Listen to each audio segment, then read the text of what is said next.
Chapter 3, The Two Faces of Mrs. Brisbane. That week was busy, busy, busy. But I learned a lot. I learned all the capitals of the United States. I didn't say I remembered them all, but I learned them all. I learned how water changes from solid to liquid to gas. I learned how to subtract fractions. I learned something else. Something weird. There are two Mrs. Brisbanes. And I thought one Mrs. Brisbane was too many. The first Mrs. Brisbane is a good teacher. Just like Aldo said. She's better than Miss Mac was at getting AJ to lower his voice. She's better at getting Heidi to raise her hand before she blurts something out loud. Of course, nobody could get Speak Up Saya to raise her hand or to blurt anything out loud. Saya is so quiet and gentle, she never gives an answer. If the teacher calls on her, she stares down at her desk without saying a word. But when it's Saya's turn to clean my cage and feed me, she holds me in her hand so gently, I feel like I'm floating on a cloud. "Hello, Humphrey," she whispers. "Your fur is so beautiful." I always feel calmer when Saya holds me. She's so nice. I wish Mrs. Brisbane would leave her alone. Miss Mac hardly ever called on Saya once she realized how shy she was. But Mrs. Brisbane calls on her all the time. She won't leave her alone. "Saya, speak up, please." "I know you know the answer," she'd say while Saya stared at the top of her desk as if she were watching a TV show there. But I was shocked when Mrs. Brisbane got annoyed with Saya. Sweet, shy Saya. And say, "You will stay in during recess." Saya still stared down without moving a muscle, but a minute later, I saw something wet drop from Saya's eye to the tabletop. I hated Mrs. Brisbane. Of course, I don't get to go out to recess. In fact, I'm glad, since it's a great time to catch up on my sleep. So I was there when Mrs. Brisbane talked to Saya, and I was all ready to squeak up on her behalf if necessary. Mrs. Brisbane brought a stack of papers to the table and sat down across from Saya. "Saya, you think I'm being mean to you, don't you?" Saya slowly shook her head no. I hardly nodded my head yes, but no one was looking at me. "But I wouldn't call on you if I didn't know that you know the answers," the teacher explained. "Look at your papers and tests. You get 100% on everything. Spelling, science, geography, arithmetic. Your vocabulary is excellent. But I have never heard you speak. Can you tell me why?"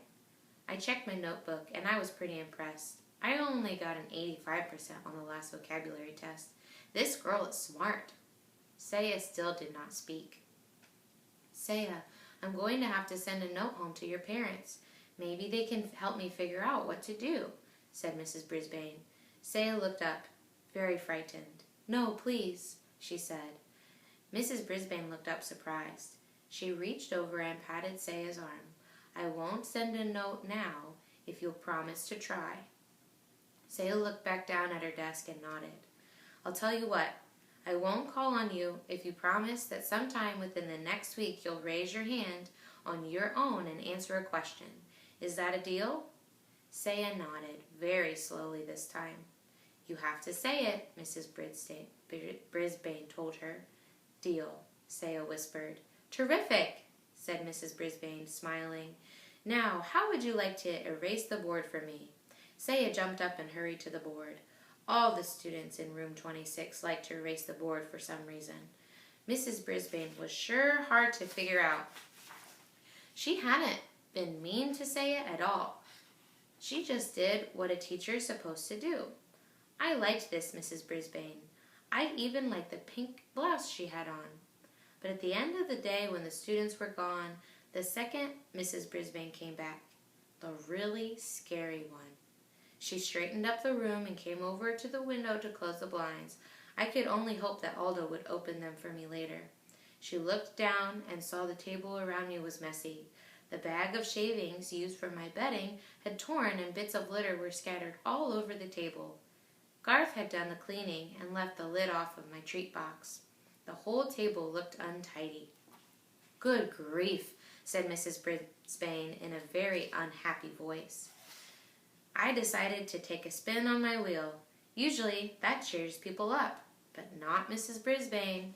She started to clean the table, getting paper towels and cleaning spray and muttering to herself the whole time. "Not my job," she grumbled. "These children are not responsible. All I need is somebody else to take care of. Some rodent." Nobody says rodent quite like Mrs. Brisbane does. Then she looked down at me and with angry eyes said, "You are a troublemaker, and somehow I'm going to get rid of you." Then she grabbed her purse and her papers and stormed out of room 26. For once, I didn't mind being left alone. I didn't even mind the tick, tick, tick of the clock. I was just glad that the second Mrs. Brisbane was gone. I was worried about what she'd said, but I kept my mind occupied by practicing vocabulary words until the light was completely gone. If Saya got 100% correct, why couldn't I? Then I sat and waited.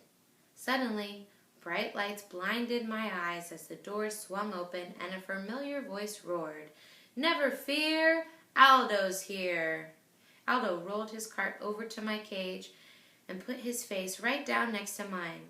"How's it going, Humphrey?" he asked. I tried squeaking out my story, but Aldo didn't quite catch what I was saying. "Whoa, pal! Something's got your tail in a tizzy. Well, this should cheer you up."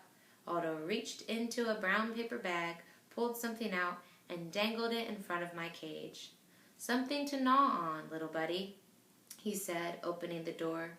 "Joy, joy, joy! A tiny dog biscuit. One of Miss Mac's friends gave me one of those once. You can crunch on it forever." "Ha ha! Suddenly there's a smile on your face," Aldo beamed with pride. "Now I'll clean this room real fast so we can eat our dinner together." I never saw anybody move as fast as Aldo. He turned the music up full blast. Then he mopped and polished and swept and scrubbed while I nibbled and gnawed on my biscuit. When he was finished, Aldo pulled a chair up to my cage and took out his big sandwich. "You know, Humphrey, some folks might think I'm crazy talking to a hamster, but you're better company than a lot of people I know. Here, have a nice salad. It's good for you." He tore off a tiny piece of lettuce and pushed it through the wires of my cage. "Thank you," I squeaked. "You're welcome," said Aldo. "So, what were we talking about last night?" "Oh, yeah, loneliness. You know, I have friends, Humphrey, but during the day, when I'd like to do something, go bowling or to a movie or something, they're at work. And when they want to do something, I am at work. Of course there's the weekend, but I usually see my family, you know. My brother and his family, my nieces and nephews. I got a big family." Suddenly, Aldo bopped the side of his head with the palm of his hand. "Whoa, Humphrey, I never told you. My nephew, he's in your class. Richie Rinaldi. He sits over there." He pointed to the far side of the room. "He always has the neatest desk in class. He'd better or he'll hear it from his uncle. Do you know him?" "Of course," I squeaked. "Repeat that, please, Richie." One of the nicest boys in class. But he mumbled a lot and usually had to repeat something 2 or 3 times to be understood. Aldo crunched his bag and tossed it into the trash can. "Well, I'm out of here. You know, they got a frog in room 16, but he's not good company like you are. He sings nice, though." "Sing! I'll sing for you, Aldo," I thought. "Squeak, squeak, squeak." "Don't worry. I don't like him nearly as much as you, my friend," Aldo said. He opened the blinds to let the light in. Just as he was going out the door, Aldo said, "See you next week, Humphrey." Next week? A cold chill came over me. Tomorrow was Friday. When Miss Mac was in room 26, she took me home for the weekend. But if Mrs. Brisbane didn't take me home, I'd have 2 very long days and nights with no one, not even Aldo, to feed me or chat with me. Even worse, what if Mrs. Brisbane did take me to her house? What fate would await me there? I had plenty to keep me busy the rest of the night, worrying about Mrs. Brisbane and how she planned to do away with me. "Miss Mac, please come back." Tip number 3. Hamsters enjoy a change in routine. Among their favorite activities are eating, grooming themselves, climbing, running, spinning, taking a nap, and being petted.